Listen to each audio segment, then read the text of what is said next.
আজকে যদি এখন বলি এনবিআর ভবনের সামনে দেখেছি যে কর্মকর্তারা যে সারা দিন ভোর বৈঠক করছিলেন এবং আন্দোলন করছিলেন, সেই আন্দোলন কিন্তু শেষ হয়েছে। কিন্তু এই আন্দোলনে কিন্তু সারা দিন ভোর যদি বলতে যাই তাহলে কিন্তু নানা নাটকীয়তার মধ্য দিয়ে ছিল।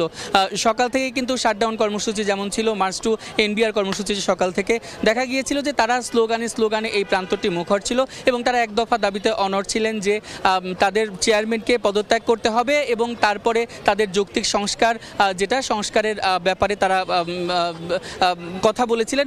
তারপরে কিন্তু তারা একটি ইতিবাচক সাড়ার অপেক্ষায় ছিলেন। অর্থ উপদেষ্টা থেকে কিন্তু একটা ইতিবাচক সাড়া হয়েছিল, তাদের সাথে বৈঠকে বসতে চেয়েছিলেন, কিন্তু তারপরে দেখা গেল যে তারা তাদের যে কর্মসূচি ছিল, যেটা শাটডাউন কর্মসূচি, সেটা কিন্তু অব্যাহত রেখেছিলেন এবং একটা মাত্র বাতিল করেছিলেন, সেটা মার্চ টু এনবিআর। তো তারপরে দেখা গেল যে অর্থ উপদেষ্টা কিন্তু তাদের আমন্ত্রণ জানানোর পরেও কিন্তু তাদের সাথে বৈঠকটা ঠিক হয়ে ওঠেনি। এখান থেকে 20 জনের দল কিন্তু সেখানে গিয়েছিল। আমরা শুনেছিলাম ব্যবসায়ীদের সাথে বৈঠক করার জন্য এখান থেকে 20 সদস্যের আরেকটি দল গিয়েছিল, কিন্তু অর্থ উপদেষ্টার সাথে বৈঠক শেষ পর্যন্ত হয়নি।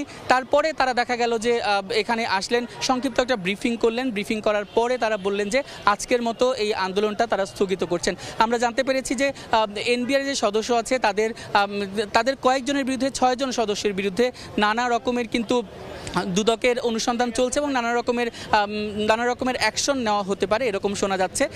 তারপরে আমি যদি বলি যে আগামীকালকে থেকে তারা যে বৈঠক করবেন, আগামীকাল থেকে এই ধরনের কর্মসূচি কিন্তু তারা আবার অব্যাহত রাখবেন।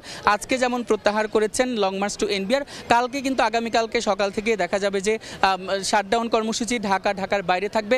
তেমনইভাবে কিন্তু থাকবে যে লং মার্চ টু এনবিআর, এই দুটি কর্মসূচি থাকবে। তাদের বলা হয়েছিল যে অর্থ উপদেষ্টার এবং আমাদের প্রধান উপদেষ্টা যিনি বাধ্যতামূলক এনবিআর সেবার কথা বলেছিলেন, সেই বিবৃতি দেওয়ার পরে তাদের প্রতিক্রিয়া কি, তারা বলেছেন যে সেই প্রতিক্রিয়ার পরেও তারা আন্দোলন অব্যাহত রাখবেন। তো দেখা যাচ্ছে যে রাজস্ব বোর্ডের ভবনের সামনে থেকে এই ছিল আমার কাছে সর্বশেষ।